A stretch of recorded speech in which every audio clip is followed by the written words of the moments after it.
చంద్రబాబు నాయుడు గారు ముఖ్యమంత్రిగా ప్రమాణ స్వీకారం చేసిన రోజు నుంచి ఈ రోజు వరకు దాదాపు సంవత్సరం కావస్తా ఉన్న వెనుకబాటుకు గురైనటువంటి రాయలసీమ ప్రాంత అభివృద్ధికి ఆయన ఏమాత్రం కూడా సహకరించడం లేదు.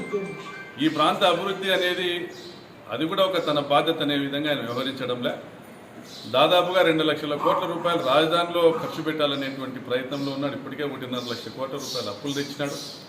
కానీ తెచ్చిన 1,50,000 కోట్ల రూపాయలలో కనీసం 15,000 కోట్ల రూపాయలు 10% కూడా రాయలసీమలో సాగునీటి ప్రాజెక్టుల కోసము ఆయన వినియోగించేటువంటి పరిస్థితి కనపడడం లేదు. ఈరోజు రాయలసీమ 4 జిల్లాలకు సంబంధించినటువంటి హంద్రీనీవా ప్రాజెక్టు స్వర్గీయ దివంగత మహానేత డాక్టర్ వైఎస్ రాజశేఖర రెడ్డి గారు తీసుకొచ్చింది.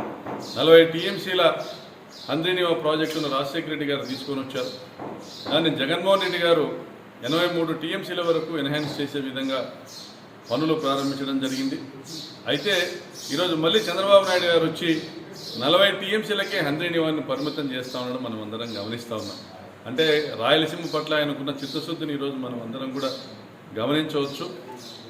ఈ ప్రాంతంలో దాదాపుగా 600 చెరువులకు నీళ్లు ఇస్తూ 6 లక్షల ఎకరాలకు పిల్ల కాలువల నిర్మాణం ద్వారా నేరుగా సాగునీరు ఇస్తూ మరియు కొత్తగా ఏర్పాటు చేసినటువంటి అనేక స్కీములకు నీళ్ళు ఇచ్చేదానికి 83 టీఎంసీలు అవసరమవుతాయని జగనన్న గత ప్రభుత్వంలో గండికోట నుండి హంద్రీనీవాలోని చివరి జిల్లాలైన కడప, చిత్తూరు జిల్లాలకు 20 టీఎంసీలతో ఒక ప్రాజెక్టును తీసుకొని వచ్చి దాదాపుగా సగం పనులు పూర్తి చేశారు. ఇప్పటికే 2,000 కోట్లు ఖర్చు పెట్టారు.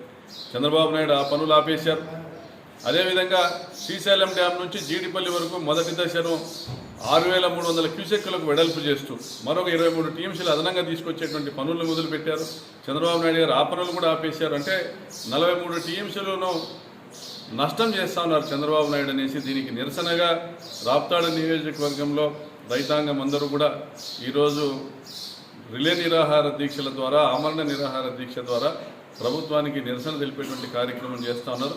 రాప్తాడు నియోజకవర్గంలో రైతులకు పిల్ల కాలువల నిర్మాణం ద్వారా దాదాపుగా 1,00,000 ఎకరాలకు నీళ్ళు ఇవ్వాల్సి ఉన్న 100 కిలోమీటర్ల హంద్రీనీవా మా నియోజకవర్గంలో పారుతూ ఉన్నా కూడా ఆ పిల్ల కాలువల నిర్మాణం చేయకపోయినా భూమిలోకి సగం నీళ్ళు ఇంకిపోయే పరిస్థితి ఉంది. కాబట్టి కాలువ నుండి బోర్లు వేసుకొని రైతులు బతుకుతూ ఉన్నారు. ఇప్పుడు ఆ అవకాశం కూడా లేకుండా కాలువను కాంక్రీట్ బెడ్డింగ్ వేస్తూ కాలువ లైనింగ్ చేస్తూ ఈరోజు ఒక చుక్క నీరు భూమిలోకి ఇంకిపోయేటువంటి పరిస్థితి లేకోకుండా రైతులు పుట్టగొడతా ఉన్నారు. దాదాపుగా 2 లక్షల ఎకరాలు రాప్తాడు నియోజకవర్గంలో హిందూపురం పార్లమెంటు పరిధిలో దాదాపుగా 5 లక్షల ఎకరాల భూములు బీళ్లుగా మారేటువంటి పరిస్థితిని తీసుకొస్తున్నారు చంద్రబాబు నాయుడు.